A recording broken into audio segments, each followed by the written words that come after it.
चौथा अभाव है, उसकी हमें आलोचना करनी है। देखो,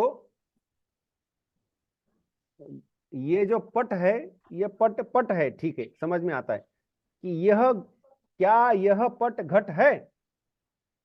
नहीं। यह पट घट नहीं है। क्या घट पट है? नहीं। तो पट जो है घट रूप नहीं, और घट जो है वह रूप नहीं। अर्थात देखो, पट को घट तभी कहेंगे जब पट में घटत्व होगा। पट को घट तब कहेंगे जब पट में घटत्व होगा, और घट को पट तब कहेंगे जब घट में घटत्व होगा। तो पट में घटत्व न होने के कारण पट घट नहीं है, और घट में पटत्व न होने के कारण घट भी पट नहीं है। तो हमें एक पदार्थ दूसरे रूप में नहीं है, दूसरा पदार्थ इस रूप में नहीं, ऐसा भी तो एक अभाव है ना। क्या आगे चल करके कभी भी पट घट रूप में आ जाएगा? नहीं। क्या घट पट रूप में आ जाएगा? नहीं। तो घट का पट रूप में अभाव, पट का घट रूप में अभाव सदा बना रहेगा। अच्छा, कब शुरू हुआ, आरंभ क्या है उसका?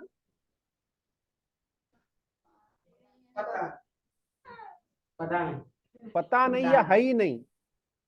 हाँ, है ही नहीं, पता नहीं में अंतर है, ध्यान रहे। मैं कल एक स्थान पर बैठा था, चर्चा हो रही थी, तो एक जन ने हमें पूछा, एक व्यक्ति ने, कि स्वामी जी, ये जो जन्म मृत्यु का जब प्रश्न आता है, तो आप कहते कि पुनर्जन्म होता है, और पुनर्जन्म में पुनर्जन्म का कारण पाप और पुण्य होता है। तो पिछले जन्म का पाप पुण्य इस जन्म के, पिछले किसी जन्म का, पिछले ही जन्म का नहीं, पिछले किसी जन्म का पाप पुण्य हमारे इस जन्म का कारण बना है। तो अब ठीक है, तो उस जन्म का कारण जो पाप पुण्य था वो और उसके पिछले था, उसके जन्म का पाप पुण्य उसके पिछले था, तो सबसे पहला पाप पुण्य कब हुआ, ऐसा उनका प्रश्न था, है ना। जी। इस जन्म का पाप पुण्य यहां से या यहां से कैसे आया था, इस जन्म का पाप पुण्य यहां से यहां से यहां से कैसे आया था।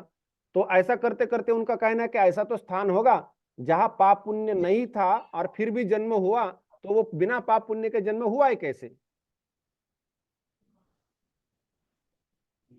ये प्रश्न था उनका। तो मैंने उनको बोला, देखो, मुझे आप, मैं इस प्रश्न का उत्तर देता हूं, आप ऐसा करिए कि जैसे आम का पेड़ है, आम का पेड़ तो बिना बीज वोपन के नहीं होता है।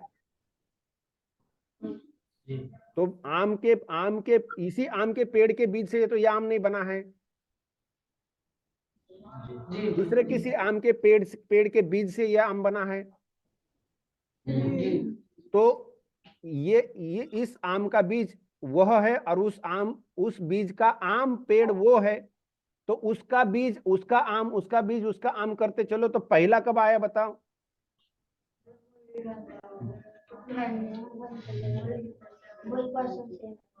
क्या करेंगे इसका समाधान? तब तब तब अब इसका उत्तर क्या है कि ये अनादि है, अनादि है। अब तब एक जन ने बोला कि इसका मतलब ये कि हमें उसका आदि पता नहीं है। मैंने बोला ऐसा नहीं, आदि पता नहीं ऐसा नहीं, उसका आदि है लेकिन हमें पता नहीं ऐसा नहीं, उसका आदि नहीं है ये हमें पता है, दोनों में अंतर है। उसका आदि हमें पता नहीं है, मतलब आदि है लेकिन हमें पता नहीं है। दूसरा, उसका आदि नहीं है ये हमें पता है। ठीक है। तो अनादि अनादि कहने से क्या है कि उसको आदि नहीं है, ये हमें पता है। जैसे किसी ने बोला ना कि उसका आदि हमें पता नहीं, ऐसा नहीं, उसका आदि नहीं है ये हमें पता है, ध्यान रहे। आदि है ही नहीं। आदि नहीं है ये हमें पता है। ठीक है। जी। हाँ, तो ये जो घट का पट के रूप में न होना और पट का घट के रूप में न होना, इस अभाव का नाम है अन्योन्याभाव। अन्योन्याभाव, इसका दूसरा नाम है भेद। भेद, अन्योन्याभाव या भेद। घट पट से भिन्न है और पट घट से भिन्न है। तो घट यदि भिन्न है, जो भिन्न है उसमें रहेगा भेद, भिन्न में रहेगा भेद, है कि नहीं। घट भिन्न है तो भेद किस में रहेगा।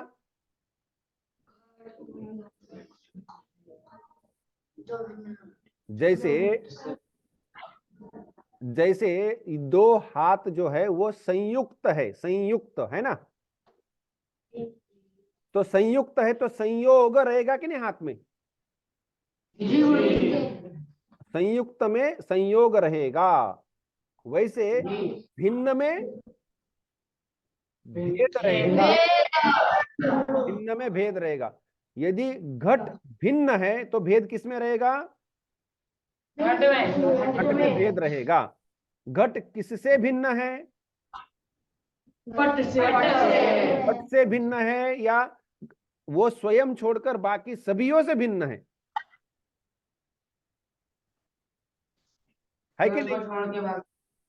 तो घट के अंदर पट का भेद आएगा, मठ का भेद आएगा, दूसरे घट का भेद आएगा, ऐसे बहुत सारे भेद आएंगे। इस प्रकार से यह घट घट घट भिन्न होने से घट में भेद आएगा। तो हमें यह बताना पड़ेगा कि किससे भिन्न है, तब बोलेंगे कि यह पट से भिन्न है। तो पट से भिन्न है तो पट का भेद घट में आएगा, पट के कारण होने वाला जो भेद है वो घट में आएगा, है ना। ऐसा, तो ये होता है अन्योन्याभाव। इसका भी जो लक्षण है उसके लिए हमें थोड़ी सी पारिभाषिक शब्दों की तैयारी की आवश्यकता है, लेकिन हमने वो तैयारी नहीं की है। इसका जो तर्क संग्रह में जो लक्षण लिखा है उसको हम अभी रहने देते, जब तैयारी करके आएंगे तो तब देख के चले जाएंगे, ठीक है ना। तो हमने यहां तक 4 अभाव देखे। प्रागभाव, प्रध्वंसाभाव, अत्यंताभाव और अन्योन्याभाव, ठीक है। तो इनको प्रकट करने के कुछ कुछ रास्ते हैं, उनको भी देखना थोड़ा सा आवश्यक बनता है।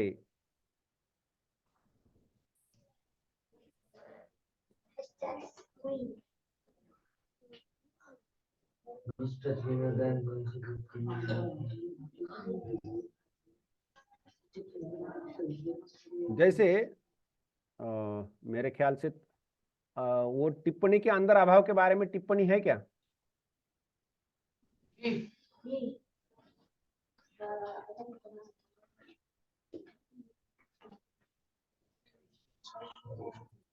जब तक ढूंढते तब तक रिकॉर्डिंग पॉज करके।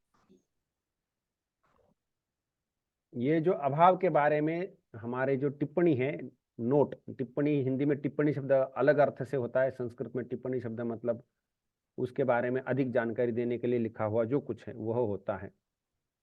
तो यहाँ पर हमें दिखाई देता है कि जो 4 अभाव है उनके बारे में, तो जैसे यहाँ पर जो लिखा है उसको पढ़ पढ़ के चलते हैं तो हमारा जो लिखा हुआ है वो भी पार हो जाएगा। अस्ति इति प्रतीतेः यथा कश्चित् विषयो भवत्येव तथा नास्ति इति प्रतीतेः अपि कश्चन विषयस्तु स्यादेव। यह कहने का यह है कि है, यदि तुम कहते हो कि अस्ति है, ऐसा कहते हो, तो है कहने से क्या है ये तो बोलना ही पड़ेगा क्या है, तो कोई ना कोई विषय होना पड़ता है तभी जाकर के वो है कहोगे। उसी प्रकार से नहीं है कहोगे, नास्ति नहीं है ऐसा कहोगे, तो उससे जो ज्ञान होगा वहां पर भी कोई ना कोई विषय होना ही चाहिए जो नहीं है ना। जैसे मैंने पहले बोला कि हमारे पास अभाव है, लेकिन किसका अभाव है बताओ, तो हमें पता नहीं है, तो ऐसा कहना तो ठीक नहीं होगा ना। तो बिल्कुल इसी प्रकार से यहाँ पर यह ध्यान देना है कि है कहते हो तो कोई ना कोई वस्तु है जो है, और नहीं कहते हो तो कोई ना कोई वस्तु है या पदार्थ है जिसके बारे में तुम कह रहे हो कि ये नहीं है। ये यहाँ पर लिखा हुआ है। तो न भाव अभाव ये नए समास है। अभाव न पदार्थ अपितु अर्थ समाज, ऐसा भी बोला है। ये वैसे एक पदार्थ नहीं लेकिन अर्थ समाज है ऐसा कहना है। अर्थ समाज है ऐसा कहने के लिए कि जैसे घट है, पट है इत्यादि हम कहते हैं, केवल घट है तो उसको कोई और आवश्यकता नहीं होती है। लेकिन अभाव के लिए क्या होता है कि प्रतियोगी नहीं है ऐसा कहना पड़ता है, कि वो एक प्रतियोगी एक अर्थ है, अभाव एक अर्थ है ना। वो प्रतियोगी घट जो घट नहीं है वो घट भी ध्यान में रखना पड़ता है, यहाँ पर नहीं ये भी ध्यान में रखना पड़ता है। तो ये सब मिलाकर अभाव प्रकट करना पड़ता है, और इसीलिए वो उसको अर्थ समाज समुदाय ऐसा सामान्यता बोला जाता है। इसका और एक कारण है कि इसको प्रकटन करने के लिए जो वाक्य प्रयोग होता है वह भी यहाँ पर अर्थ समाज कहने में कारण बनता है। खैर, यहां पर अभाव का एक लक्षण कर दिया गया कि प्रतियोगी ज्ञानाधीन ज्ञान विषयत्वम, ऐसा एक लक्षण है यहाँ पर, प्रतियोगी ज्ञानाधीन ज्ञान विषयत्वम। इसको हम थोड़ा सा ये कर लेते हैं कि ये क्या कहना चाहते हो आप, है ना जी। हमें पता है कि जो नहीं होता है यस्य अभावः स प्रतियोगी, ऐसा हम जानते हैं, है ना। अब जैसे कि हम यदि बोले कि घटस्य अभावः तर्हि घटः प्रतियोगी, घटः प्रतियोगी। अब यदि कहोगे कि यहाँ पर घट नहीं है, तो घट का ज्ञान होने पर ही कह सकते हो कि घट नहीं है। घट का ज्ञान न हो तो घट नहीं ऐसा नहीं कह सकते, है ना। तो घट का ज्ञान अर्थात प्रतियोगी का जो ज्ञान है वह ज्ञान होने से ही अभाव का ज्ञान होता है। प्रतियोगी ज्ञान के अधीन है ज्ञान का विषय, है ना। प्रतियोगी घट का ज्ञान होने से ही जिसका ज्ञान होता है वह है प्रतियोगी ज्ञानाधीन ज्ञान विषय। घट का ज्ञान होने से ही अभाव का ज्ञान होता है, इसीलिए अभाव जो है वह प्रतियोगी ज्ञानाधीन ज्ञान विषय है, और उसमें रहेगा प्रतियोगी ज्ञानाधीन ज्ञान विषयत्वम, है ना। तो प्रतियोगी ज्ञानाधीन ज्ञान का जो विषय होता है वो अभाव होता है। तो ये यहाँ पर ये लक्षण है, प्रतियोगी ज्ञानाधीन ज्ञान विषयत्वम। कहाँ लिख कर चले आए, न्याय पाठ तर्क संग्रह से पाठ, इसमें हम देख रहे थे, ठीक है। अब आगे बढ़ते हैं कि घटोत्पत्ति पूर्वम इह कपाले घटो भविष्यति। तो देखो, प्राग अभाव को प्रकट करने के लिए इस वाक्य की आवश्यकता होती है। इह कपाले अथवा कपालयोहो, ऐसा भी कहने में कोई क्षति नहीं। इह कपालयोहो, दो कपाल लगेंगे तो इह कपालयोहो घटो भविष्यति, इन कपालों में घट होगा। अब ऐसा वाक्य उच्चारण करने से यह पता चलता है कि यहां पर घट नहीं है। तो इस वाक्य के द्वारा जो प्रतीति होगी, या प्रतीतिर जायते तया प्रतीत्या विषयी क्रियमाण अभाव प्राग अभाव होती, उस प्रतीति का जो विषय होगा, हाँ, यह कपालयो घट भविष्यति, इन कपालों में घट बनेगा, ऐसा वाक्य बोलने से सुनने वाले के मन में एक प्रतीति ज्ञान उत्पन्न होगा।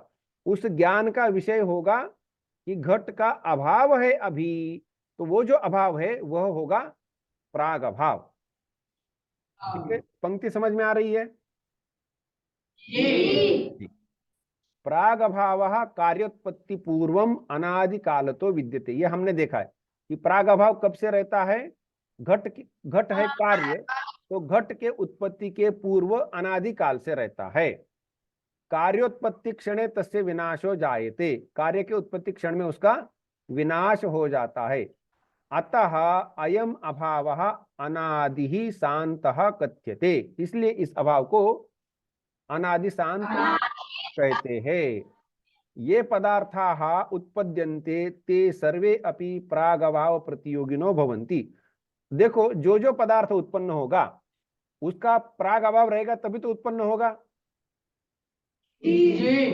तो उस प्राग अभाव के वो सभी प्रतियोगी रहेंगे। तो सभी जो उत्पन्न होने वाले पदार्थ है वो अपने अपने प्राग अभाव के प्रतियोगी होते हैं। ये पदार्थाः उत्पद्यन्ते ते सर्वे अपि प्राग अभाव प्रतियोगिनो भवन्ति। पंक्ति समझ में आई तो आगे बढ़ते हैं, नहीं तो थोड़ा सा रोकना, हाँ, बता देना। उत्पत्तेः प्राक् समवायी कारणे कार्यस्य संसर्गाभावः प्रागभावः। अब ये जैसे हम बोल रहे थे कि कपाल देखने से ही अभाव की प्रतीति होती है, अर्थात जो सामग्री जिससे पदार्थ बनने वाला है वो देखने से इस अभाव की प्रतीति होती है। इसलिए ये कहा जाता है कि उत्पत्ति के पहले जो समवायी कारण अर्थात जो कपाल है, समवाय कारण हमें देखना, अब तक हमने नहीं देखा, लेकिन यहाँ पर हम ये बता के चलते हैं कि समवाय कारण है कपाल। तो उन कपालों पर, समवाय कारण पर जो घट है कार्य, उसका संसर्गाभाव प्रागभाव दिखाई देता है। घट रूपी जो कार्य है वह कार्य, उसका जो प्राग अभाव है वो संसर्गाभाव है, किसी न किसी संबंध से रहने वाला अभाव है, वह अपने कपालों में दिखाई देता है। घट का प्राग अभाव कपालों में दिखाई देता है, ये यहाँ कहना है। उत्पन्न से पुनरुत्पत्त्यापत्ति निवारणार्थम प्रागभाव अवश्यम स्वीकार्यः भवति। यहां पर यह है कि उत्पन्न से एवं पुनरुत्पत्त्यापत्ति वारणार्थम, जो उत्पन्न हुआ है उसकी फिर से उत्पत्ति होगी, ऐसी आपत्ति होगी, इस आपत्ति के निवारण के लिए प्राग अभाव मानना पड़ता है।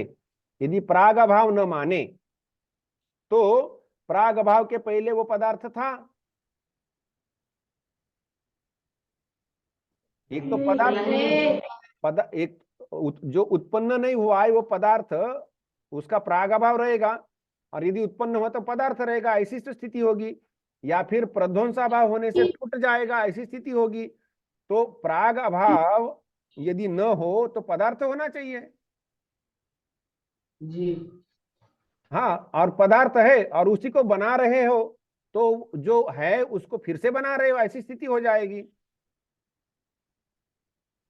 भाई कुंभकार के घर गए और बोला कि घड़ा बना, उसने 2 कपाल लिए घड़ा बनाना शुरू कर दिया। अब इसका यदि प्राग अभाव नहीं होता तो ये घड़ा पहले होना चाहिए, और वो जो घड़ा पहले से उसको फिर से बनाओ कहने में क्या अर्थ है?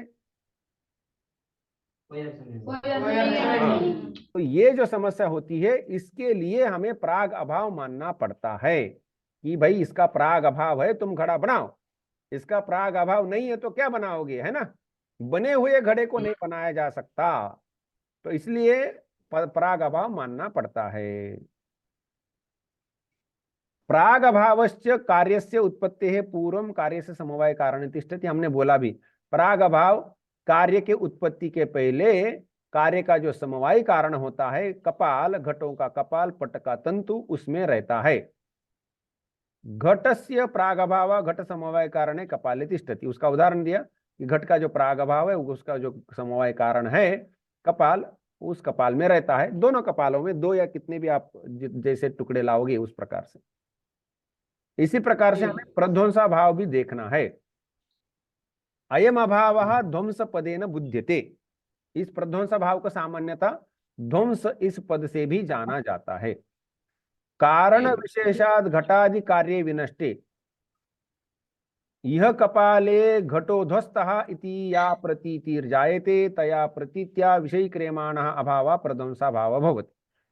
ठीक है, किसी कारण से घट रूपी जो कार्य है वो उसका विनाश हो जाता है, टूट जाता है, फूट जाता है, तो क्या प्रतीति होती कि यह कपाले घटोध्वस्त।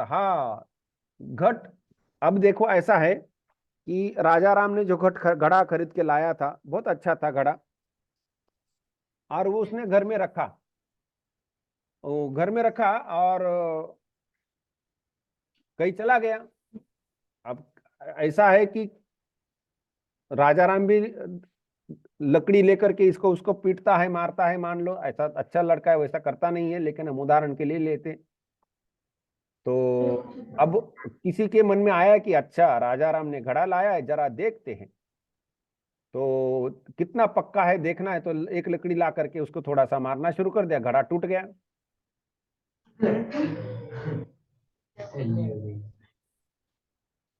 अब देखो, जब तक उन टुकड़ों को यदि मान लो राजा राम वापिस आ गया, अब घड़ा टूट गया, ये जिसके हाथों से टूटा था उसने क्या किया, वहां के सभी जो जो उसके जो टुकड़े थे, खरपर कहते उसको, खरपर, कपरेल, हाँ, तो वो जो है वो उठा करके उसने इधर उधर ये कर दिए, कहीं छुपा दिए। चलो राजा राम को पता न चले। राजा राम क्या सोचता रहेगा, मेरा घड़ा कौन ले गया, मेरा घड़ा कौन ले गया, है कि नहीं। तो लेकिन राजा राम को ये लगेगा कि मेरा घड़ा अभी भी ठीक ठाक है, लेकिन कोई ले गया है। लेकिन ढूंढते ढूंढते उसके हाथ में वो खपरेल दिखाई दे। अब राजा राम को लगा कि मेरा घड़ा टूट गया, है कि नहीं। तो घड़ा टूटा है ये प्रतीति होने के लिए टुकड़ों को देखना आवश्यक है ना। हाँ, वैसे कोई बता दे तो भी ज्ञान हो सकता है, वो कोई बात नहीं, कोई बता दे तो भी ज्ञान हो सकता है, लेकिन कोई यदि न बताए तो टुकड़ों को देखकर ही पता चलेगा कि ये घड़ा टूटा है ना। तो इसलिए यहां कहा है कि वह जो यह कपाले घटोध्वस्त, कपाल देखने से पता चलता है कि घट टूट गया, और वह अभी घट टूट करके कपाल के रूप में विद्यमान है। और ये जो यह कपाले अथवा कपाल यो घटोध्वस्त, यह जो इस वाक्य को उच्चारण करने से राजा राम ने जैसे वह कपाल देखे बोला कि यह कपाले घटोध्वस्त मम मम घटा ध्वस्त, बड़े जोर से चिल्लाया। पास के कमरे में सुदर्शन था, उसको सुना, उसने सुना। तो उस वाक्य सुनने से उसको भी प्रतीति हो जाएगी, वाक्य सुनने से सुदर्शन को भी प्रतीति हो जाएगी। तो उस प्रतीति के द्वारा जो मतलब वो जो प्रतीति है, जो ज्ञान हुआ है, उसके अंदर जो विषय होगा, वो प्रतीति का जो विषय होगा, वह जो अभाव है वह प्रध्वंसा भाव होगा। अरे अरे राजा राम का घड़ा टूट टूट गया, फूट गया। यदि राजा राम से उतनी मैत्री नहीं तो अच्छा हुआ घड़ा फूट गया, बहुत ऐसा ऐसा करता था। तो ये जो है, जब ये वाक्य कोई सुनता है, उच्चारण करता है कोई और कोई सुनता है, तो उसकी जो प्रतीति होगी वाक्य से, उस वाक्य उस प्रतीति का जो विषय है वह उस अभाव को हम कहेंगे प्रध्वंसाभाव। अच्छा, प्रध्वंसाभाव सोत्पत्त्यनंतरम अनंत काल पर्यंतम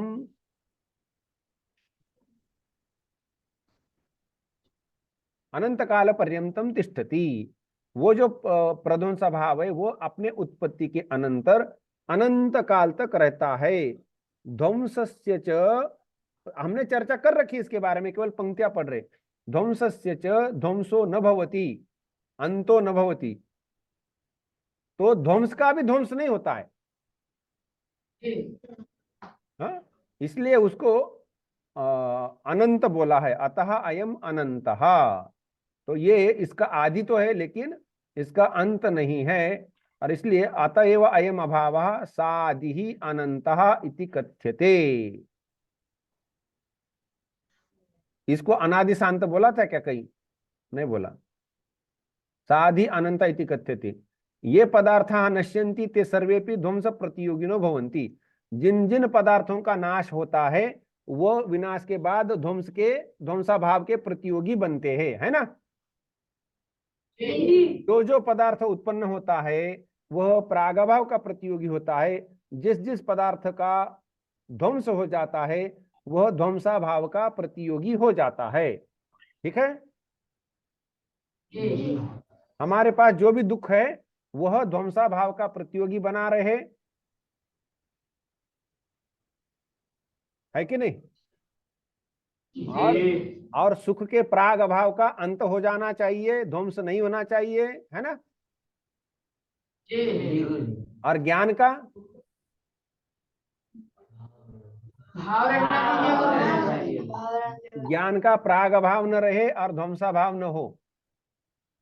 जी गुरु जी। ठीक।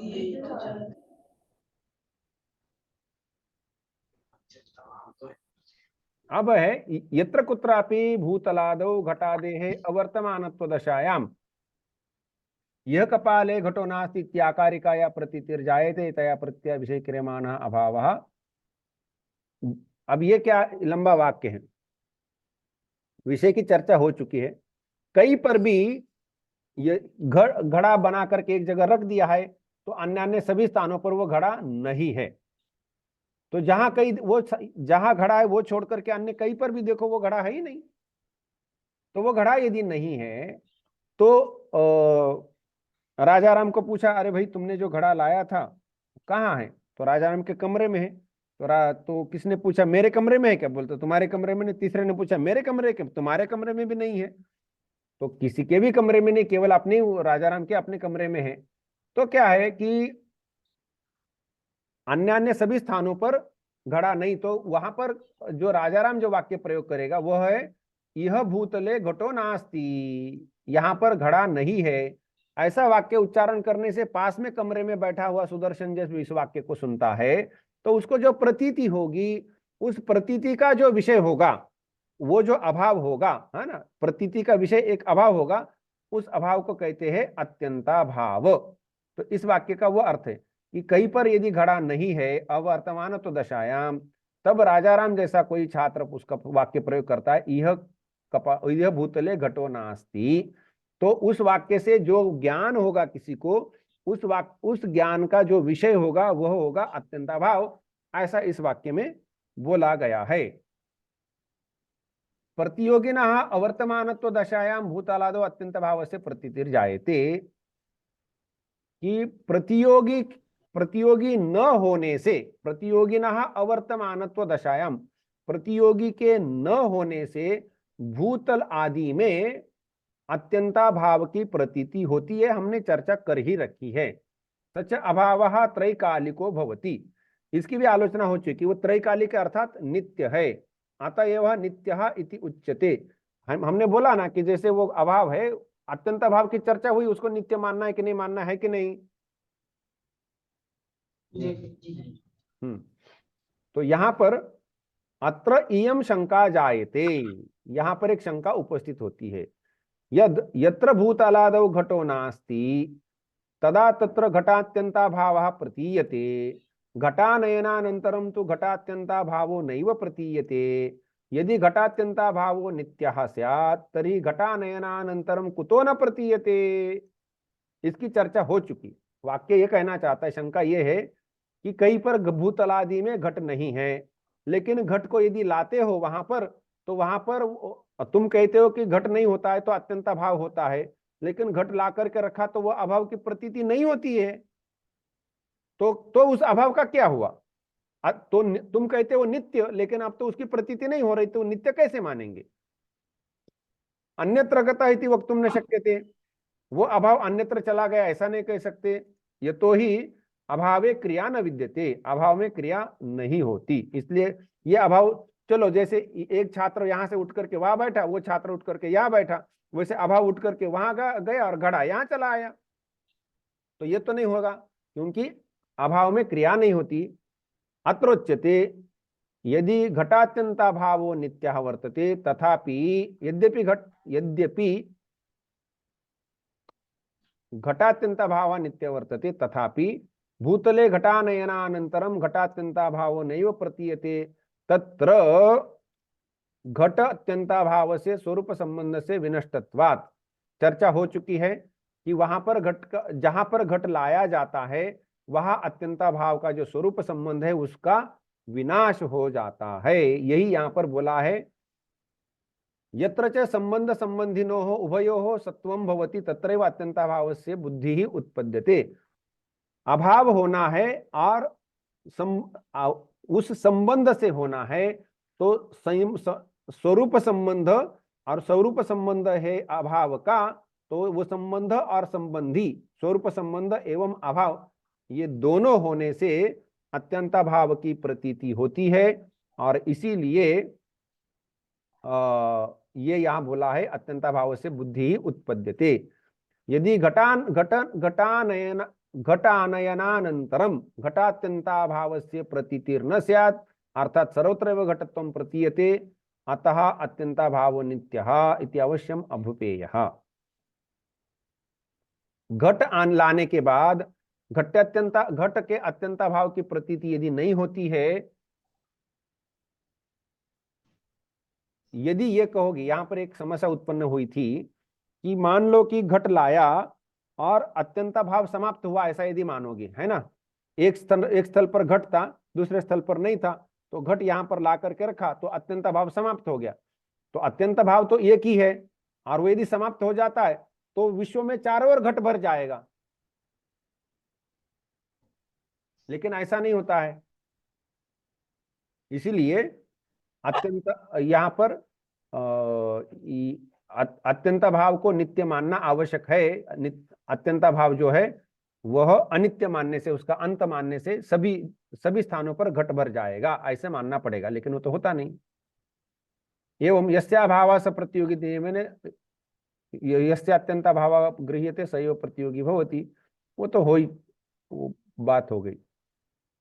प्रतियोगिना अधिकरण विवाह सर्वत्र अत्यंत भाव तिष्ठति, जो प्रतियोगी है उस अधिकरण को छोड़ करके अत्यंत बाकी अन्य सभी स्थानों पर अत्यंता भाव रहता है। अत्यंता भाव प्रतियोगिनः घटस्य अधिकरणम विहाय अन्यत्र सर्वत्र तिष्ठति, यही एक बात है कि अत्यंता भाव जो है प्रतियोगी जो घट है उसका अधिकरण छोड़ करके अन्य सभी स्थानों पर होता है। यहाँ पर जो अन्य भाव का जो वाक्य है उतना केवल बताकर चलते हैं कि घटो न पटहा, घट पट नहीं है, घटो न पटहा, तो उसमें जो घटो न जो है उससे घट भेद माना जाएगा। घटो न, इसको प्रकट करने के लिए क्या वाक्य प्रयोग होता है, घटो न पटो न, तो ये घटहा न पटहा न ऐसा वाक्य प्रयोग होता है। तो यहाँ हमने ये इसलिए खोला था कि घटहा न, अथवा ये वाक्य देखना चाहिए, यह भूतले घटो नास्ति, यहाँ पर यह कपालयो घटो ध्वस्तः, यह कपालयो घटो भविष्यति, ये जो चार वाक्य है इन वाक्यों के द्वारा अभाव को प्रकट किया जाता है। यह भी उसको अर्थ समाज कहने के पीछे एक कारण होता है। तो ये यहाँ हमारा आज का अभाव के बारे में जो चर्चा है यहाँ पर हमने प्रायः समाप्त कर दिए। कोई अवशिष्ट अंश होगा उसकी हम बाद में चर्चा कर लेंगे। तो आज का पाठ का यही विराम करते हैं। निधाय हृदि विश्वेशम विधाय गुरुवंदनम बालानां क्रियते तर्क संग्रह।